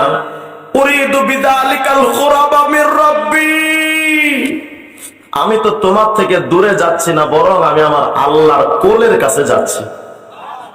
আমি তোমার থেকে দূরে যাচ্ছি না, আমার আল্লাহর কোলে কোলে যাচ্ছি। জুলাইখা এক সময় কে, ইউসুফ বাদ দাও তো এসব, চলো আলকাইতুন ফারাশতুহু লাকুম ফাকজি হাজাতি, চলো অন্দর মহলে রেশমির বিছানা, নরম বিছানা, কত আরামদায়ক সাজসজ্জা করেছি ইউসুফ, চলো আমার যৌবিক চাহিদার একটু পূরণ করো, কেউ তো দেখবে না, চলো। ইউসুফ পয়গম্বর বলেছিলেন, জুলাইখা তোমার বন্ধ দরজা তোমার ওজিরদের চক্ষুটারে ফাঁকি দিতে পারে, তোমার কাপড় টানানো পর্দা দেওয়াটা মানুষের চোখটারে ফাঁকি দিতে পারে, কিন্তু জুলাইখা লা ইয়াসতুরুনি মির রাব্বি, আমার আল্লাহর চোখটা আমি কেমনে ফাঁকি দিব? আমার আল্লাহর চোখ কেমনে ফাঁকি দিব? তো ভাইরা, আল্লাহর জন্য একটু গুনাহটা ছাইরা দেন, আর গুনাহ করেন না। ভাবতেছেন যিনি তাহাজ্জুদের নামাজে 1000 রাকাত প্রতি রাতের পড়ে সে কত বড় বুজুর্গ। নবীজি বলেন এটা নয়, নবীজি বলেন ইত্তাকিল মাহারিম তাকুন আবাদান নাস, এই শুধু গুনাহ ছেড়ে দাও, তুমি পৃথিবীর সর্বশ্রেষ্ঠ পীর হয়ে যাবে, সর্বশ্রেষ্ঠ ওলি বুজুর্গ হয়ে যাবে। শুধু গুনাহ ছেড়ে দাও, শুধু গুনাহ ছেড়ে দাও। আজকে কি আমরা এই গভীর রাত থেকে একটা শপথ নিতে পারি যে আমরা এই চোখ দুটো দিয়ে আর কোনো পরনারীর দিকে তাকাবো না? একটু ওয়াদা করা যায় ইনশাআল্লাহ? তো হাত উঠান তো, আল্লাহকে বলেন, হে আল্লাহ আপনার কাছে ওয়াদা দিচ্ছি আপনার জন্যই আর কোনো বেগানা নারীর দিকে তাকাবো না। হে আল্লাহ ওয়াদা দিলাম আর গুনাহ করব না। হাত নামা, পারা যাবে না ইনশাআল্লাহ? শুধু গুনাহ ছেড়ে দেওয়া। আর যদি গুনাহটা হয়েই যায়, যারা ইতিপূর্বে গুনাহ করেই ফেলেছেন, শেষ একটা কথা বলি, বিদায় হচ্ছি। যদি গুনাহটা হয়েই যায় তো কি করবেন? হাদিসের মধ্যে আসছে, বান্দা যখন গুনাহ করে, উম্মতে মুহাম্মদের বৈশিষ্ট্য, বান্দা যখন গুনাহ করে তো ডান কাঁধের ফিরিস্তা হলেন বস, সংক্ষেপে বলছে বাম কাঁধের ফিরিস্তা হলেন কর্মী, উনি নেকি লেখেন ইয়াকতুবুল হাসানাত, আর উনি ইয়াকতুবুস সাইয়্যাত গুনাহ লেখেন। কিন্তু সাহিবুল ইয়ামিন আমিরুন আলা সাহিবিশ শিমাল, ডান কাদের ফিরিস্তা, বাম কাদের ফিরিস্তার আমির, মানে ওনার কথায় উনি চলেন, ওনার বাম কাঁধের কথায় ডান কাঁধের ফিরিস্তা চলেন না। আল্লাহ কি আজীব ফাইসালা করলেন শুধুমাত্র উম্মতে মুহাম্মাদের জন্য। বান্দা যখন নেকির আমল করে, ইন্নাহু ইনাদিল মালাক উক্তুব ফুলান লিফুলান ইবনে ফুলান কাদা ওয়া কাদা ইলা মিনাল আমালিস সালিহ। আল্লাহ পাক ডান কাঁধের ফিরিস্তারে বলেন, এই আমার বান্দা তার আমল নামায় এই এই নেকিটা লেখো। ফিরিস্তারা কয় যে আল্লাহ ইন্নাহু লাম ইয়ামাল, এখনো তো সে আমল করে নাই, শুধু নিয়ত করছে। তা আল্লাহ পাক বলেন, দেখো আমার বান্দা ইন্নাহু নাওয়া, আমার বান্দা যে নিয়ত করছে না, ওই নিয়তটার কারণেই তার আমলটাই লেখা দাও। কিন্তু বান্দা যখন গুনাহ করে, তা আল্লাহ পাক বলেন ইদা আরাদা আবদি আইয়ামালা সাইয়্যা, সহিহ বুখারী ৭৫০১ নম্বর হাদিস, ফালা তাকতুবুহা হাত্তা ইয়ামালাহা। বান্দা যখন গুনার ইচ্ছা করবে, করে নাই, এই ফেরেশতা যতক্ষণ বান্দা গুনাহ করবে না, এ তো উম্মতে মুহাম্মাদি, এ যতক্ষণ গুনাহ করবে না ততক্ষণ গুনাহ লিখবি না। সুবহানাল্লাহ। তো গুনার ইচ্ছা করলে গুনাহ লেখা হয় না, নেকির ইচ্ছা করলে নেকি লেখা হয়। এরপরে যদি কোন বান্দা নেকির কাম করে ফেলে, তো আল্লাহ পাক বলেন ফাইন আমিলাহা ফাকতুবুহা লাহু বিআশরি আমসালিহা ইলা ৭০০ যায়ফান। আমার বান্দা যদি একটা নেকির আমল করে, তো ওই একের পরিবর্তে 10টা লিখে দিবি। শুধু যে 10টা শুনে আশ্চর্য হলেন, বিষয়টা এমন নয়। বান্দা যদি আল্লাহরে কয় আল্লাহ 10টা নেকি দিলেন, একের পরিবর্তে আমি 10টা নেব না, আরেকটু বানান। বান্দার কথায় আল্লাহ জবাব দিবে, বান্দা শুনো, একের পরিবর্তে তোমারে 10টা দিলাম, খুশি না? আমি আল্লাহ একের পরিবর্তে তোমারে 20টা দেব। বান্দা কয় আমার 20টাতেও হবে না। আল্লাহ বলেন 30টা দেবো, কাই তাও হবে না। 50টা দেবো, কাই তাও হবে না, আরো বানান। আল্লাহ পাক বলেন বান্দা তাহলে শোনো, একের পরিবর্তে তোমার 80টা দেব। বান্দা কয় তাও হবে না, আরেকটু বানান। আল্লাহ পাক বলেন বান্দারে শোনো, একটা গুনাহ করবা, একটাই গুনাহ পাইবা, একটা নেকি করবা, 100 নেকি দেব। বান্দা আমার 100তেও হবে না, আল্লাহ আরো বানান। সুবহানাল্লাহ। আল্লাহ পাক বলেন ঠিক আছে বান্দা, তাইলে 200 নেকি দেব। কই 200তেও হবে না, আরেকটু বানান। কই 300 দেব। কই না হবে না, আরো বানান। আল্লাহ বলেন 400 দেব। কই না হবে না। আল্লাহ পাক বলে বান্দারে তাহলে শুনো, একের পরিবর্তে 400 দিলাম, তুমি যদি খুশি না হও, আমি আল্লাহ একের পরিবর্তে 500 নেকি দেব। এখন তো সুবহানাল্লাহ কইবেন না। যদি কইতাম যে ভাইরা 1 টাকা দেন, আমার কাছে সুদে লাগান, 500 পাবেন, চাচা জাইঙ্গা খুললা বিক্রি করে দিয়ে দিত। কত কয় না? আল্লাহ বলেন একের পরিবর্তে 500 দেব। বান্দা কয় আল্লাহ 500তেও হবে না। এবার আল্লাহ পাক বলে বান্দা তাহলে শোনো, একের পরিবর্তে তোমার 500 দিলাম, তুমি খুশি না? তাইলে শোনো, এই ফেরেশতা ফাকতুবুহা লাহু বিআশরি আমসালিহা ইলা ৭০০ যায়ফান। আমার বান্দার একের পরিবর্তে 500 না, একেবারে 700 নেকি লেখা দাও। বান্দা কাল নামাজ 700তেও হবে না, আরেকটু বানান।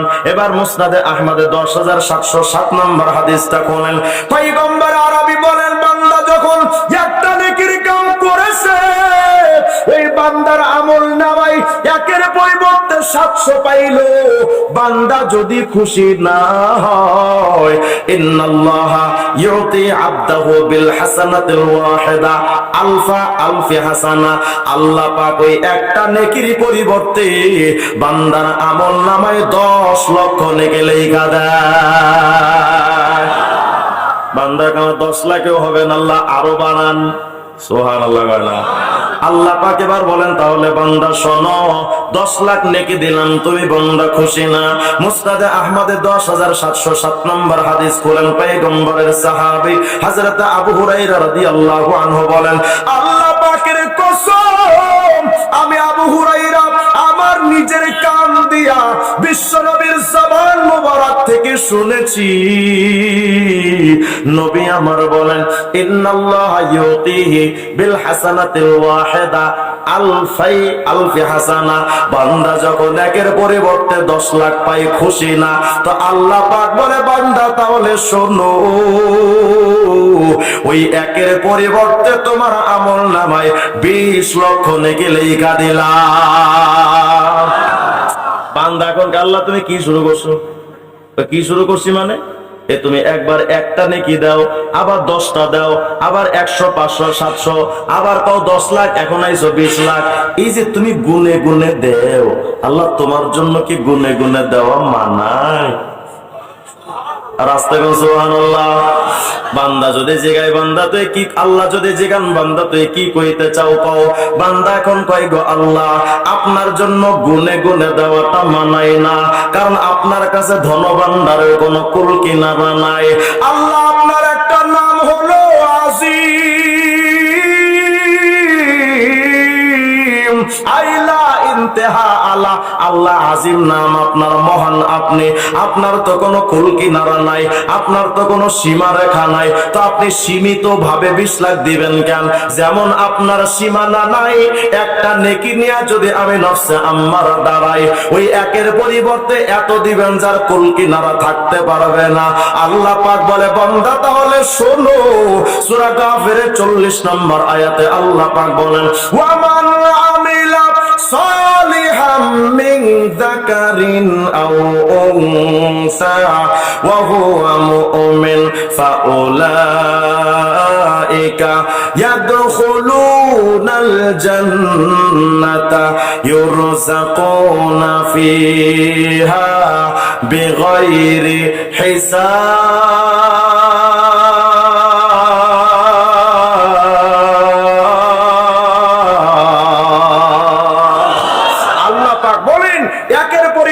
তোমার 100 200 700 10 লাখ 20 লাখ দিলাম, তুমি বান্দা খুশি না, তো শোনো, একটা নেকি দিয়ে আমি আল্লাহর কাছে হাজিরা দিবি, এই একের পরিবর্তে বাড়াইতেই থাকবো, বাড়াইতেই থাকবো, বাড়াইতেই থাকবো, বাড়াইতেই থাকবো, বাড়াইতেই থাকবো, এত বেশি দিব হিসাব থাকবে না।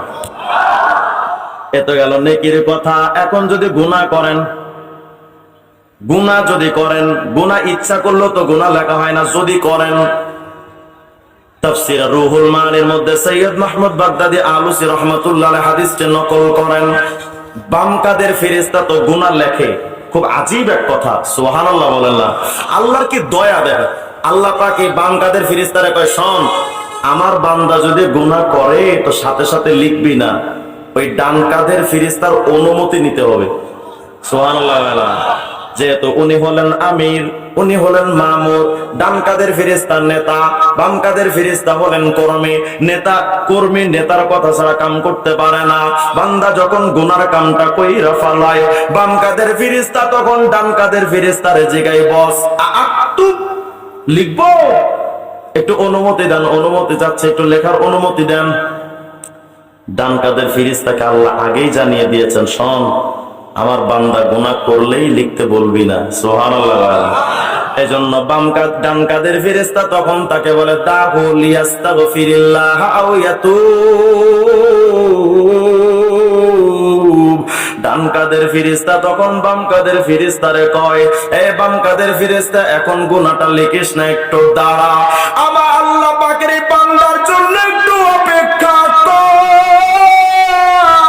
এমন তো হতে পারে বান্দা তওবা কইরা ইস্তেগফার করে আল্লাহর কাছে ক্ষমা চাইবে, হয়তো তওবা করে ফেলবে। তো বান্দা যদি তওবা করতে পারে তো তুই গুনাহ লিখবি কেন?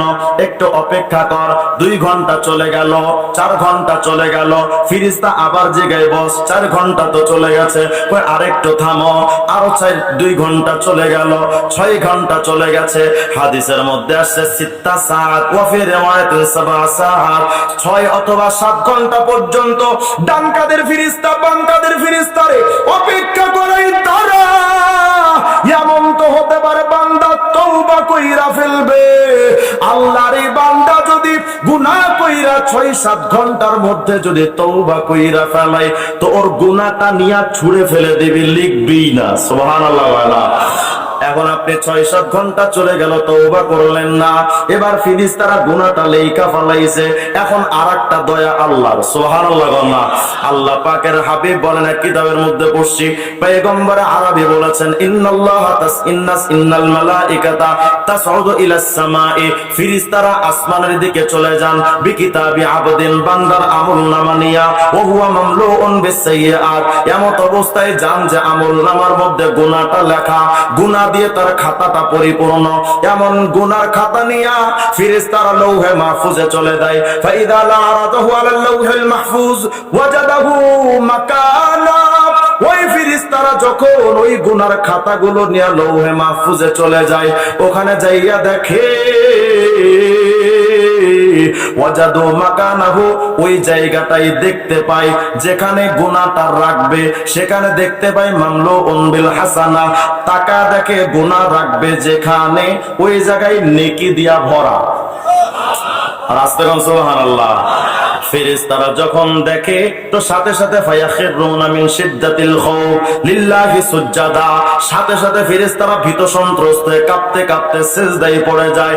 আর আল্লাহকে বলে, রব্বুল আলামিন ওয়া বিইজ্জাতিকা, ওয়া আল্লাহ আপনার ইজ্জতের কসম, লা, আমরা তো এমন কোন কথা লিখি নাই, লাম আক্তুবুল ইল্লা মা আমিলা, তোমার বান্দা যে আমল করেছে ওই আমল ছাড়া আর কিচ্ছু লিখি নাই।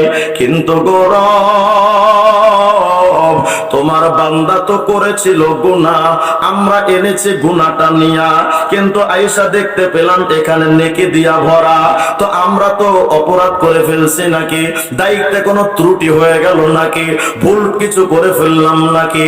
এই জন্য ফেরেশতারা কথা বইলা সিজদায় পইরা যায়, আর ফেরেশতারা থরথর থরথর করে কাঁপতে থাকে। আল্লাহ পাক তখন বলবেন, সাদাকতুম ইয়া মালাইকাতি, ও ফেরেশতারা রে, তোমরা মিথ্যা কথা বলো নাই, সত্যিটাই তোমরা বলেছো। কিন্তু ফেরেশতারা কি জানো, তোমরা যখন গুনাহটার খাতা নিয়া যখন তোমরা রওনা হয়ে গিয়েছিলে, হঠাৎ করে আমার বান্দা আশফাকা মিন জাল্লাতিহি, আমার বান্দা তার গুনাহের জন্য হঠাৎ করে তার বুঝ শক্তি চলে আসলো। আমার বান্দা হঠাৎ করে সে বুঝতে পারলো যে না, আমি যে কামটা করেছি এটা ভালো করি নাই।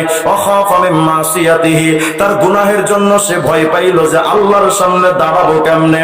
ফাতাশফাউ ইলাইয়া বিদামাতিহি, তোমরা যখন চলে আসছো, ফানাদানি বিল বুকা, যখন চলে আসছো 6-7 ঘন্টা পর যখন গুনাহটা লিখছো রে তোমরা, এরপরে যখন চইলা আসছো, বান্দা তখনও গুনাহ করে তওবা করে নাই, চলে আসছো। ফেরেশতারা যখন আসার জন্য রওনা দিলা, এর কিছুক্ষণের মধ্যে আমার বান্দার ভেতরে আমি আল্লাহর সামনে দাঁড়ানোর ভয় ঢুকে গেছে। আমার বান্দা মনে মনে ভাবছে, এই গুনাহটা নিয়ে আমার মালিকের সামনে আমি দাঁড়াবো কেমনে, আমার এই গুনার রাশিফল নিয়ে আমি আল্লাহর সামনে জান্নাত কামনা করব কেমনে। এই জন্য ফেরেশতারা আমার বান্দা দুইটা হাত উঠায়া একটু চোখের থেকে পানি ছাইড়া দিয়েছে। ফাতাশফাউ ইলাইয়া বিদামাতিহি, ওই বান্দা চোখের থেকে 1 ফোঁটা পানি ঝরাইছে। ওই 1 ফোঁটা চোখের পানি নিয়া আমি আল্লাহরে কই, ও রব, এই যে গুনাহ করেছি, আমার 1 ফোঁটা চোখের পানি, আল্লাহ এটা আমার হৃদয় নিংড়ানো পানি। এই আল্লাহ, এই 1 ফোঁটা পানি আমার কলিজা ছেঁড়া পানি, এই 1 ফোঁটা চোখের পানি তোমার সামনে দাঁড়ানোর ভয়ের পানি। আল্লাহ, এই 1 ফোঁটা চোখের পানি দিয়া তোমার কাছে ক্ষমা চাই, গুনাহ করেছি, মাফ করে দাও। আল্লাহ পাক বলেন, ফেরেশতা, তোমরা গুনাহটা নিয়ে যখন আসছো, তার আগে আমার বান্দার চোখের পানি আমি আল্লাহর কাছে হাজির হয়ে গেছে। এই জন্য আমি আল্লাহ, তোমরা যেখানে গুনাহ রাখবা ওইখানে আমি আল্লাহ নেকি দিয়া বইরা দিলাম। ভাইরা, তওবা করা, গুনাহ করা যত বড় অপরাধ, তওবা না করা তার চেয়ে বড় অপরাধ, তার চেয়ে বড় অপরাধ। রাত অনেক গভীর হয়ে গেছে, শুধু এতটুকু অনুরোধ আপনাদের কাছে ভাইরা, নফসকে মুতমাইন্না বানানোর জন্য গুনাহ ছেড়ে দেন, জিকির চালু করেন। গুনাহ যদি হয়ে যায় তো ব্যাস আল্লাহর কাছে একটু তওবা করেন। ব্যাস এটা যদি আমরা 1 মাস করতে পারি, আমার শাইখ পীর ও মুর্শিদ কুতুবে আরিফ বিল্লাহ শাহ আব্দুল ওয়াহিদ কাসিমি দামাত বারাকাতুহুম হযরত আমাদেরকে বলছিলেন সেদিন ইসলামী মজলিসে, ভাইরা শুধু এই গুনাহ ছেড়ে দেন আর জিকির চালু করেন, গুনাহ ছেড়ে দেন আর জিকরুল্লাহ চালু করেন। এই দুটো জিনিস মাত্র 1 মাস করেন। সকালে 100 বার লা ইলাহা ইল্লাল্লাহ এভাবে বলবেন। যখন লা ইলাহা বলবেন তো মনে করবেন আপনার অন্তর থেকে পৃথিবীর সব বের হয়ে গেল। ইল্লাল্লাহ যখন বলবেন তো তখন ভাববেন যে আমি আমার অন্তরে শুধু আল্লাহকেই জায়গা দিতে চাই, আর কিছু না। এটা একটু মনোযোগ দিয়ে একটু কানকে শুনিয়ে এমন ভাবে লা ইলাহা ইল্লাল্লাহ, লা ইলাহা ইল্লাল্লাহ, লা ইলাহা ইল্লাল্লাহ, এভাবে 100 বার সকালে, 100 বার আল্লাহ আল্লাহ, 100 বার ইস্তিগফার আর 100 বার দুরূদ শরীফ। সকালে 400 বার, সন্ধ্যার পরে 400 বার। এই 800 বার করেন আর গুনাহ ছেড়ে দেন। ইনশাআল্লাহ 1 মাস আমল করেন, 1 মাস পরে আপনি নিজেই নিজেকে প্রশ্ন করেন যে আপনি কতটুকু পরিবর্তন হয়েছে, আপনার অন্তরে আল্লাহর মহব্বত ইবাদতের মজাটা কতটুকু আসতেছে। মাত্র 1 মাস। পারবো তো ইনশাআল্লাহ? সবাই পারবো ইনশাআল্লাহ? আল্লাহ পাক যেন আমার ভাইদেরকে কথাগুলোর প্রতি আমল করার তৌফিক দান করেন, বলেন আমিন। এই মাদ্রাসাকে আল্লাহ তাআলা যেন ভরপুর কবুল করেন। এই মাদ্রাসার সমস্ত আসাতিজা, আজিজ তালাবা এবং মুতাআল্লিকিন, মুহিব্বিন, ডোনার আল্লাহ পাক সবাইকে কবুল করেন। এই মাদ্রাসায় আপনারা এত গভীর রাত পর্যন্ত ছিলেন, আল্লাহ পাক যেন আপনাদের থাকা, আপনাদের বসা, আপনাদের বয়ান শোনা, আল্লাহ পাক যেন আমাদের নাজাতের